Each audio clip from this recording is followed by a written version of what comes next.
All right, so here are a few key lessons that I've learned in my 2 months of door-to-door sales experience. My name is Corey. I make these videos as a documentation of my fitness and my sales experience. And by the end of this video, you're gonna know a couple of key things that I've learned in sales that really do translate over into life overall, right? So my first point is about social growth and confidence that actually comes from sales. So this job really did force me out of my comfort zone. Growing up, I used to be extremely shy and introverted. Like I would never really want to go out and meet new people, talk to new people. I would only go to social events where I would have to either know everybody or I would go with people that I already knew and I would just kind of click together with those people alone. Like I would never really put myself out there. And then when I got to college, I was more so the engineering type, very quiet, analytical, calculated. I would only do things that were pretty certain to happen. And actually, one of my key factors in my decision to do engineering was the fact that I didn't actually have to deal with that many people. I always knew that there was actually no benefit to being an introvert, kind of just being reserved to yourself, doing your own thing, as opposed to really just being outside, talking to people, meeting people, people that could really change your life. That's all just gonna come from people. So when I first got to my first sales job, it was just night and day how these people are. Salespeople, they're very energetic, they talk a lot, they're outgoing, they know how to have conversations. And being surrounded by those type of people, it really did make me into the type of person that I am today. Now people, when they talk to me, they think that I'm just like some naturally outgoing person when literally just a couple of years ago, it was never that case. Now I'm at the point where sparking up conversations with random people is just second nature to me. Sales really did teach me that people are just people. Before I'd be kind of scared of people, oh, what does he have going on, or what is she doing? But it's like, we're all just human. We're all pretty much the same in almost every regard. People are people. A lot more people are friendlier than you think. And people will always be the reason that you get higher up in life. There's nothing you can really do in isolation that's gonna skyrocket your progress as much as just meeting the right person. So honestly, if you struggle with confidence, I would say just pick up a sales job. My sales trainer told me in our first week of training, he said that this job will be a mirror. It's gonna show you who you truly are. And at first I didn't really understand it, but actually experiencing and talking to people and putting in the work and getting sales and all that combined, I really did start to realize that this job truly is a mirror. How much work you put in, how much confidence you give out to people, how confident you actually are, is gonna reflect in how many sales you get, how many good conversations you have, how many appointments you make. It's all about your confidence and your certainty. So if you don't have too much confidence, pick up a sales job, get punched in the face for it. You'll be forced to change into a more confident, certain person. And then with that certainty, and you get more sales, you can be a lot more certain with everything you do, and that translates into your entire life, right? So the key lesson here is that if you think that you're just naturally introverted, you're pretty much just a product of your environment. I believe everybody kind of has that little bit of that outgoing niche to them, that outgoing part to them. They're just not in the right area. They're not in the right environment for that part to be let out. Always remember that. Change your environment, you change your life. This brings me to my second point, and that is volume negates luck. So this concept comes from Hormozy, and I really did see this play out in sales. I'm gonna give a quick example. So hypothetically, let's say you're assigned 100 leads. And just for hypothetical scenario, let's just say 50 of them aren't gonna open their door, 30 of them are gonna reject you no matter what you say, and 20 will buy. If you were to only knock 10 doors, the way the numbers are gonna play out is that 5 won't open the door, 3 are gonna reject you, and 2 will close. Now, if you were to double your volume, it will go up to 10 will open the door, 6 will reject you, but 4 will buy. All you did was double the volume to double your sales. Now, the actual numbers might not play like that. Your teammate might knock 10 doors and get 10 sales. You might knock 20 doors and only get 2 sales. If you're the one that's knocking more and more and more doors, the law of average will eventually catch up and you'll be the one that's gonna be putting in a lot more sales. So what's been extremely motivating to me is this mindset of the yeses are out there, you just have to go and find them. That's exactly why they hire you as a salesperson. They're trying to find the people that are gonna say yes to your offer. So yeah, this mindset could be applied anywhere. It could be applied to dating, finding your partner. It could be business partnerships, finding somebody that's gonna actually agree with whatever offer you have for them. It could be applied to content creation, putting out a lot more videos so there's more opportunities for each one to hit. Really, any situation where you want something from someone, volume will always negate luck. Always. More volume, more sales. So this is my third point, and this is my favorite point overall. And that is learning about the power of words. So the power of words really has shifted my worldly perspective. So I'll give a quick story.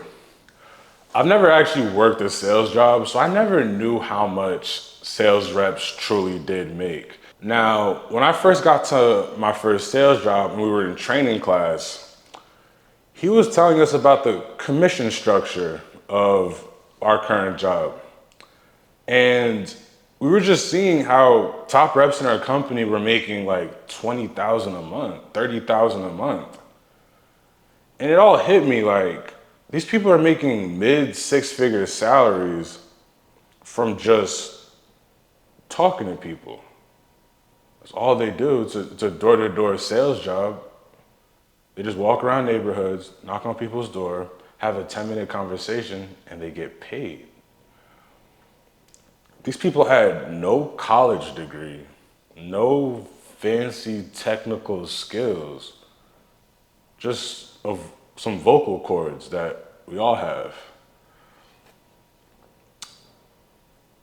And when we started actually looking at the commission structure, some dudes were making over $300 from just having a 10-minute conversation with a stranger.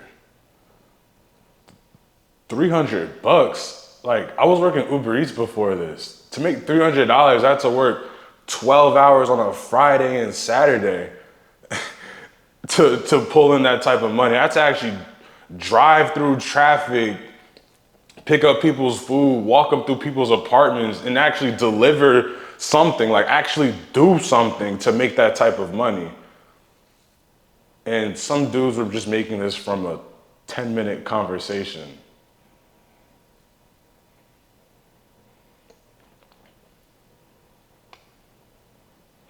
So then I was like, nah, that's just some bullshit, right? So I called up my mom and I was telling my mom about this commission structure. I'm like, Mom, these dudes are making all this money from what? Just selling some internet?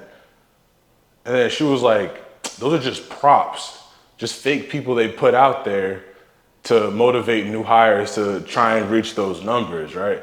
Because we never actually saw the people. We just saw the names of the people and how many sales they were getting. And then we kind of just reverse calculated it to see how much they were making. So I was like, man, it probably is just some bullshit, right? It's whatever. It probably is just some bullshit, like, it's whatever. Like, who actually buys from these door-to-door sales reps? Like, these people are annoying, just knocking on my door trying to sell stuff. I was thinking, okay, whatever. My first 2 weeks, it was like, okay, I'm closing some deals. That's all right. I was like, damn, I need to actually become really skilled to get to that type of income. And then my first full month, I closed 47 deals. I landed number 2 in my company. And this is with no previous sales experience. So I really started thinking like, damn, I did all of this just from talking to people? Like, this shit is actually real? These people are actually, like, this is actually real life. I made all this money from just walking around people's neighborhoods and talking to them at their doorstep. Like, before Uber Eats, I had an engineering internship. I had to learn this fancy software, and I was designing roads and sidewalks. I was doing all that shit for 20 bucks an hour. My top day last month, when I pulled in 8 deals in a day, I made 1,800 bucks. That's about $250 an hour from just walking and talking to people. The key lesson in this is that the power of words is nothing to be underestimated. Just become a skilled speaker if you want to do pretty well in life. I'll leave it at that. So this is my fourth point. It's another favorite point I have, and that is communication is 80% body language and energy. So the last 2 months, I've spoken to way more people than I have in the last 2 years, and these are just a couple of things that I've noticed. And one is that I naturally speak with my body a lot more than I speak with my words. So facial expressions, tonality, moving my arms and hands a lot, changing my stance, smiling a lot. These are things that I just naturally realized that I've been doing, so it's been working pretty well for me. So what I did is that I actually A/B tested just talking to customers and not really moving them much with what I naturally do, which is moving around a lot, smiling a lot, and changing my stance. And it's night and day how receptive customers are. So one thing I've noticed is that people will naturally just mirror you. Like if I'm going at the doorstep like, hey, what's up, man? How's it going? People are just a lot more receptive. They'll come out onto the porch and they'll actually speak to you, as opposed to just kind of being like, hi, I'm with company. This is what I have to offer. People will just stay at their doorstep and just kind of watch you and look at you like why are you here? So yeah, that's one thing I've noticed is that people are going to mirror your energy. You smile, they're gonna smile back. You move a lot, they'll probably move back a lot as well. When it comes to just influence, I would definitely say a lot more body language. Another thing I've also been noticing is that words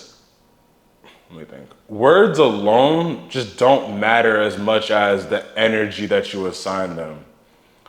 So I work in internet sales, right? And quite frankly, I don't think most people understand bandwidth, download speeds, latency, and all that shit. Like, most people don't understand that because I certainly don't understand it either myself. But I've definitely done a good job educating people by just kind of switching up my facial expressions and my tonality based on what I'm saying. So when I tell people about how they're on a coax cable, I'll be like, you have the outdated coax cable. Well, how we're different, brighten up in the face, was that we are a fiber to the home internet service provider. So you can get your own dedicated line of fiber. And it's like, just like that brightness in my face and like, oh, it's really good. And people just kind of like mirror it like, oh, okay, I'm gonna get my own dedicated. Like I swear people don't even understand what the fuck coax and fiber is, but just the fact that I'm like, yeah, fiber, like people are a lot more receptive to that. And yeah, so that point being made is that just assigning some type of energy to the words does wonders when it comes to educating people and persuading people to buy. Okay, so my last point in this section is that confidence certainly sells. Confidence, confidence, confidence. People will always buy from certainty. I was speaking about this like earlier in the video, but no matter what you say, it don't matter if you're right or wrong. If you say it with certainty, people will they'll just go along with you. I don't know what it is. So quick story. I got into an argument with this network engineer about how fiber works and stuff. And he was just saying that what I was telling him just wasn't true. And no lie, I just started speaking bullshit about how the fiber works. And the way I made it seem, I don't know if it was true or not, the way I made it seem, with the amount of certainty I had in my voice, he ended up just going along with it. I'm telling you, this dude has been in his career field 40 plus years. He knows all about this shit. And I just came along and said, oh, this is how it works. It runs from that node down here and it spirals up inside this little box in front of your yard. And this, that. And no lie, this dude started just going along with me. Like, oh, it does that. I'm like, yeah, it does that. Bro, I don't know shit about this service. But this just goes to show that, yo, just saying everything with confidence, saying everything with certainty, yo, people will buy into that. Probably one of the most important communication tools or persuasion tools that I've learned with this job is that certainty sells. So the lesson here is speak more with your body, less with your words, and say everything with confidence no matter what it is. And yeah, this brings me to my last point, because the video is actually getting pretty long. It is grit. It's my 5th lesson. Sales really is an emotional roller coaster. The rejection is huge in this job. I've had days where I got the door slammed on me 32 times and you just end off the day with no sale at all. Getting rejected 20 times before prime time, and you gotta just go into that 5 to 8 work block with energy and happiness, because you know that every door is going to be different. So just over the past 2 months, I've definitely become a lot more emotionally resilient. No longer taking rejection personal. A big thing that I've been learning is that a lot of things just are not in your control. And personally, like I just coming from like an engineering standpoint where I like to try and calculate everything and have everything down to the numbers, and I wanted everything to be certain and working out in this specific way. This job has really taught me that that's just not the case. A lot of things are out of your control. You never know what's gonna happen throughout the day. You never know if you're gonna get 8 sales in the day. You never know if you're gonna 0 for a week straight. There's a lot of uncertainty in this job. So, 1, it's the emotional resilience that it's taught me. 2, it's that a lot of things are out of your control. And 3 is honestly the work ethic. In most 9-to-5 jobs, and especially since I've worked one, you don't actually work for the full 8 hours. You might take a longer lunch. You might be talking to coworkers for an hour doing nothing. You might be browsing at your laptop instead of actually doing your work. You never actually work for the full 8 hours, but you still get paid for the full 8 hours. In sales, it's payoff space. So you truly do have to work from 1 to 8 if you want to get paid, because if you don't work, you don't get sales. People are not going to just come to your lab and say, hey, I want to sign up. You actually have to just put in the work. You actually have to present to them. You got to speak to them. You got to overcome the objection. Even if it is 8 o'clock at night and you have no energy at all, you still have to do it. So sales has definitely taught me grit. It taught me emotional resilience, work ethic, and learning that everything is not in your control. So it certainly builds a lot of character, right? This is probably the one job that anybody could actually get into if they wanted to build that character. Anybody could pick up a door-to-door sales job because you don't need experience. You just have to be older than 18. Just gotta learn you gotta know how to talk. Like anybody can do it. And doing it for 6 months to 2 years will build up all the character that you need. But yeah, this brings me to my end of the video. I'm only 2 months in. I'm pretty sure 6 months in, I'm gonna make another video. It's gonna be a completely different outlook. But I'm sure these 5 principles serve as the foundation for the rest of this career. If you're under 25 and you've been thinking about this career path, I would definitely say just do it. Do it for 6 months to 2 years, and then reevaluate it. Do not quit too soon. There was times where I really wanted to quit. There was one thing my trainer was telling me in training class, and it was, give it 90 days. Some people's 90-day tick comes a lot earlier. I think mine is coming a lot earlier. But this experience, it translates into everything you do in life. Communication, persuasion, work ethic, stoicism. I'm telling you, just do it for 2 months. Do it for 6 months to 2 years, and then reevaluate it, all right? Take care.